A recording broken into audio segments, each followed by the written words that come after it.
Hello, everyone, and welcome to the podcast series on GCC with the theme from ledgers to global leadership. And we have with us Aseem Chawla ji, who is a senior advocate from High Court, who has just joined our very important panel discussion on taxation aspects on GCC. Sir, your opening remarks on Institute's initiative towards GCC, what is your take on that? I think it's path breaking with under the leadership of DITS and WTO yourselves, along with the other esteemed leadership. I think it is in the right direction. It is topical, and I think not having such sessions would have been missing the bus. So it can't be more appropriate and more apt than this when the entire world is talking about and looking at India and the ecosystem, and therefore at the helm of the institute leadership, yourselves and your colleagues owe it both as a privilege to take this forward and spread this knowledge dissemination exercise. And I'm heartened to know that you've started very well at Delhi. Today's panel was very riveting. Thanks for giving the opportunity to moderate the same, and happy to know that the entire ecosystem of Government of India is collaborating with Institute, not only at New Delhi, but hopefully at other centers in times to come.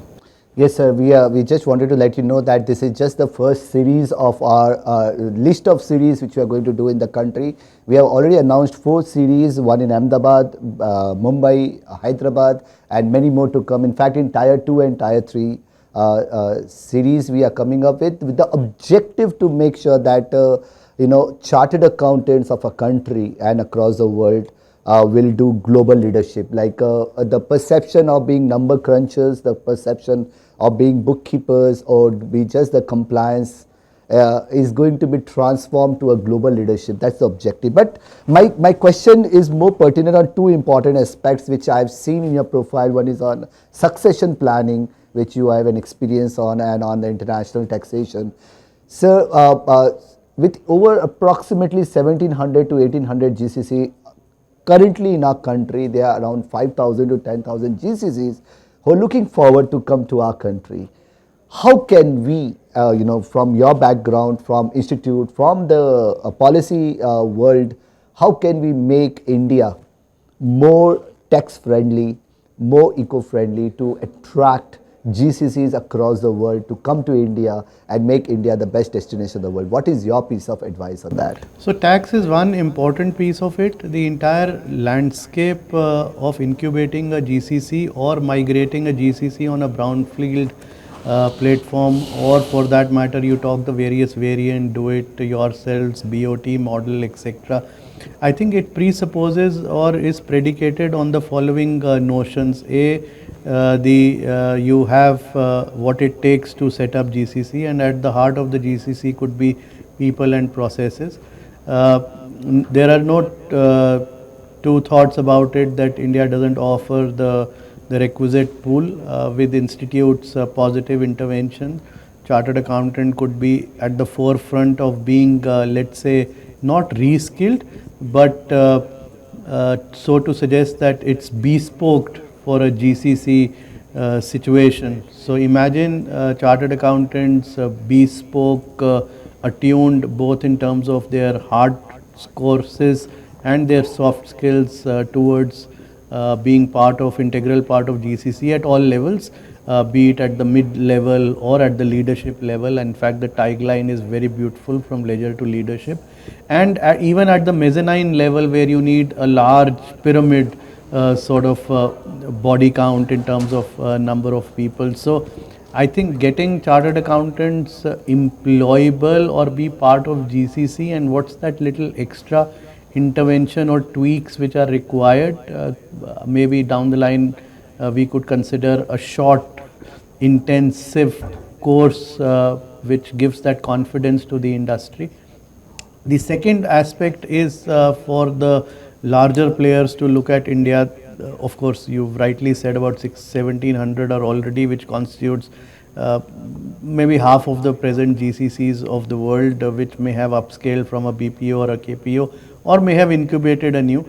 The second aspect is the policy framework. I think the government of India must be credited of at least giving that impression that it will lend all ears in terms of doing the repair work to any deficiencies or any aberrations which are currently in place, and in terms of the new pipeline legislations or amending the legislations to make it more eco-friendly for GCC. Case in point is the entire regulations of IFSC Gift City, which has also attracted of the likes of Amex or the life insurance corporations of the world from an Indian point of view. So I think on the policy side, the eyes and ears are still open.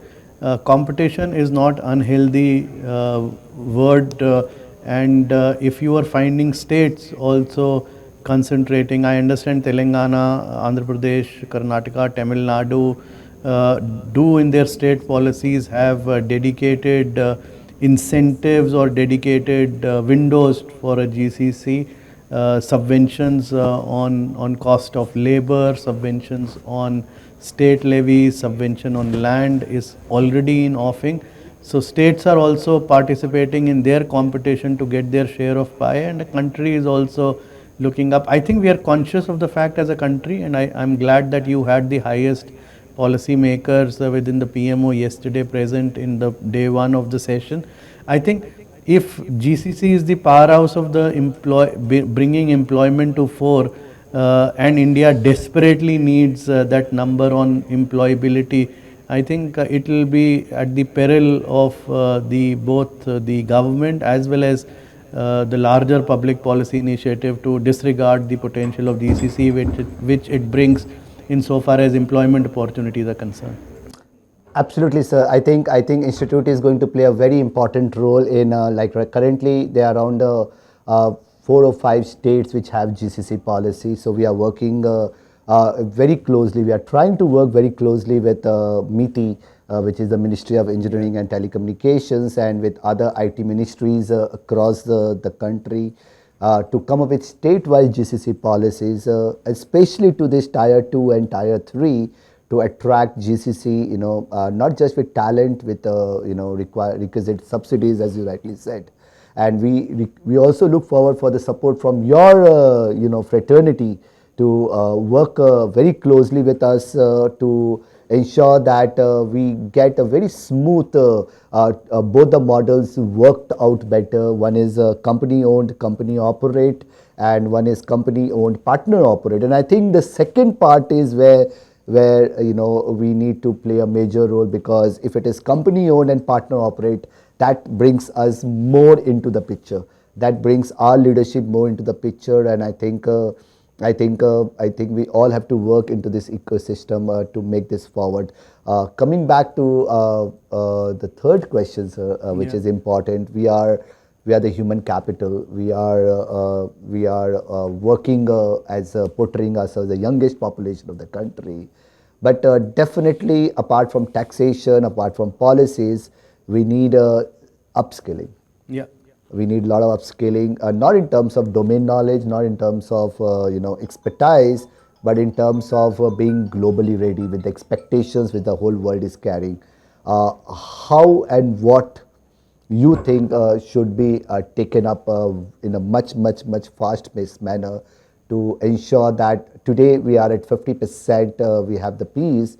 Tomorrow we look forward to be the only destination for the entire world. Like, we have a lot of aspirations on that. So what are we going to be ready with, and how are we going to take it forward from here? So I think what was successfully done in terms of lobbying India by NASSCOM to bring the IT industry on the center stage, I think my wishful thinking and my best wishes to yourselves and the entire leadership, you're also at the forefront in championing this cause, is that what NASSCOM brought to the IT industry, I think ICAI should be the equivalent of NASSCOM when somebody talks of GCC, and any agency by default should say, okay, here is ICAI, talk to them, they are best equipped to give you an insight.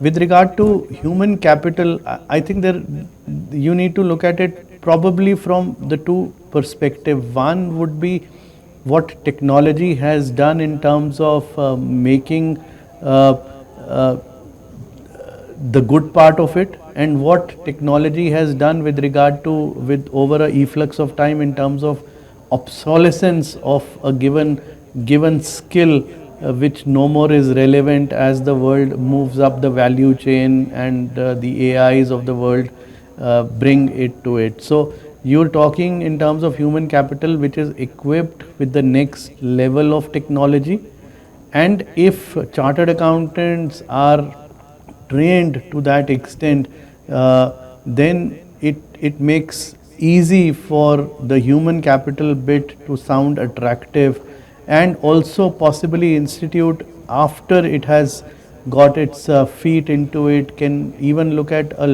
play a larger role in a societal context of assisting other stratas. But to begin with, insofar as its members are concerned, I think the members should have that little bit of value add. Either you talk of the whole API stuff, or you talk of the generative AIs, where they are trained well for the present or the technology which is on the anvil, so that that redundancy which we are currently finding with a larger section of employable people, and the whole hazard of being it laid off, etc. So I see it as visionary, could be somewhat short to medium term, and of course the long run, which is here to stay, built upon whatever is invested in short to medium term. I think, sir, you're absolutely right. I think the policy, the government, the institute, the profession, and the membership all have to come together Yeah. as a single team, Yeah. as a single framework, and position India as a accounting hub, as a finance hub, as a tech hub, Yeah. as an innovation hub for the entire world. And this is the right time for doing that. Yeah. And I think we look forward for you and your team to work together with us. Also, like when we are speaking with the ministries, they also look forward for more suggestions Yeah. on more suggestion on how we should frame the policies, how should make a better ecosystem, how should make the legal process more simpler, Yeah. the tax process more simpler, the funding, the HR, marketing, branding, all of this works together to give them that comfort. And yes, you rightly said, when NASCOM, what NASCOM can do to the tech, ICAI can do to our finance or to our leadership. And we are going to work on that Yeah, for I'm sure. sure. But how and what role you think should be played to strategize and make this entire process more simpler? I think it's a two-way process. At one end, you have the larger constituents, which is the membership, and the present members and the members who are in the offing. Give them that sense of confidence which they have, or reaffirm that sense of confidence that with institute and its leadership, they will play that pivotal role. It is insight. We are conscious. Summits and conclaves and colloquiums like this are a testament to the purpose which is being exhibited by institute, propelled by yourselves and your colleagues.